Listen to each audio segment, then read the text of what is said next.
मैं आनंद आप सभी लोगों से ये कहना चाह रहा हूँ, मम्मी, दीदी, मेरे रिश्तेदार, मेरे दोस्त, सभी से कि घरेलू हिंसा का शिकार सिर्फ लड़कियां नहीं होती, लड़के भी होते हैं।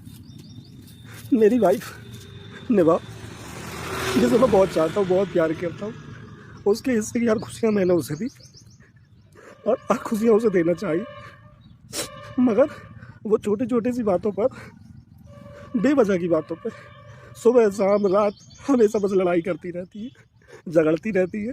कितना भी समझा लो, कुछ भी कर लो, नहीं मानती है। अब किसी बात के लिए पीछे अगर पड़ जाती है तो ना चाहते हुए मुझे भी गुस्सा आ जाता है। गुस्सा आ जाता तो मैं भी उसे कुछ बोल देता हूँ, दो शब्द बोल देता हूँ, गाली गुप्तार कर देता हूँ, तो बदले में उसके बाद भी वो शांत नहीं होती है। और अगर मैं उसे कुछ बोल देता हूँ तो वीडियो बनाती है और कहती है कि मैं तुम्हें झूठे केस में फंसा दूंगी, तुम्हारी जान ले लूंगी। आए दिन झगड़ा, बस सुबह शाम रात झगड़ा, सोने तक चैन से नहीं देती। मैं बहुत कोशिश किया मैंने। घरेलू हिंसा अधिनियम जब बनाया गया था तो ये महिलाओं की सुरक्षा को ध्यान में रखकर बनाया गया था।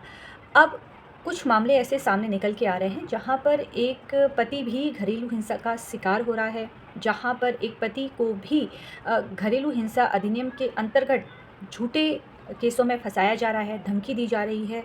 अब जब इस तरह की घटना किसी पुरुष के साथ हो रही है तो वहाँ पर उसके पास एविडेंस होने चाहिए और वो एविडेंस भी काफ़ी स्ट्रांग होने चाहिए, तो जाकर उसके केस मजबूत बनता है। लेकिन जहाँ पर जिस पति के पास एविडेंस का अभाव है या जिसके पास कानूनी जानकारी का अभाव है, जो सही तरीके से अपना केस फाइट नहीं कर सकता है, पैसों की तंगी है या जानकारी का अभाव है या वकील साहब का साथ नहीं मिल रहा है उसको, तो इस तरह के जो मामले सामने निकल के आ रहे हैं वहाँ पर जो पीड़ित है वो कुछ इस तरह से घटना को अंजाम दे रहा है जो उसके लिए भी हानिकारक है और साथ में उसके परिवारजनों के लिए भी हानिकारक है। अब यहाँ पर कोई केस की बात करूँ तो सबसे पहला जो उदाहरण मैं दूंगी सुभाष जी के केस के बारे में दूंगी। अतुल सुभाष जी का जो केस था जिसमें उनके द्वारा इस तरह से कदम उठाया गया और उसके बाद ना जाने कितने मामले सामने निकल के आए। अभी एक वीडियो मैंने आपको दिखाया जहाँ पर एक पति भी कह रहा है कि उसके साथ अत्याचार हुआ है और इस तरह से एक वीडियो बनाकर उसके द्वारा अपने परिवारजनों को भेजा गया और तब से ये जो पुरुष है ये पीड़ित पुरुष दिखाई नहीं दे रहा है, कोई इनकी जानकारी उनके घर वालों को नहीं हो रही है। खैर मामला तो दर्ज करवाया गया है पुलिस स्टेशन में और इनकी खोजबीन जारी है। लेकिन क्या इस तरह से वीडियो बनाकर सोशल मीडिया में या अपने परिवारजनों को आप अगर कोई भी भेज रहा है तो क्या इससे आपके केस को फ़ायदा हो सकता है? देखिए दो तरह से इस केस को हम समझने की कोशिश करते हैं। पहला, जहाँ पर एक पति पूर्ण रूप से हार चुका है, उसे समझ में नहीं आ रहा है कि वो क्या करे और उसके द्वारा कोई ऐसा कदम उठाया जा रहा है जो उसके लिए भी गलत है और उसके परिवारजनों के लिए भी गलत है। तो इस तरह से वीडियो बनाकर अपने परिवार वालों को दुखी ना करें। जीवन में आपकी पत्नी के अलावा भी आपके और रिश्तेदार हैं, आपकी माताजी हैं, पिताजी हैं, भाई बहन हैं। दूसरा पहलू है कि अगर पति के पास अब लगता है कि वो केस हार सकता है तो वो क्या इस तरह के वीडियो को बनाकर अगर अपलोड करता है या परिवारजनों को भेजता है तो क्या इससे उसको कोई फ़ायदा पहुंचेगा उसके केस में?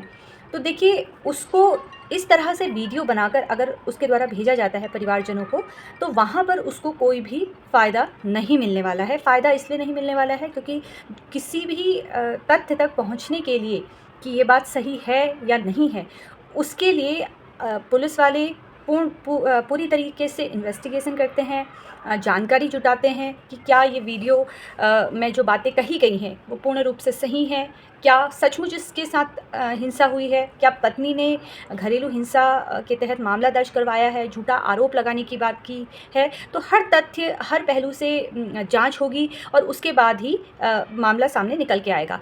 लेकिन अगर इस तरह से झूठा वीडियो बनाकर कोई अपलोड करता है या परिवारजनों को भेजता है और उसके न्यायालय में पहले से ही मामले चल रहे हैं तो वहाँ पर वो अपने अपने केस को मजबूत नहीं करेगा, वहाँ पर इस तरह की हरकत से उसका केस जो है वो मजबूती की ओर ना बढ़कर उसका जो केस है वो बिल्कुल बहुत कमी नज़र आएगी।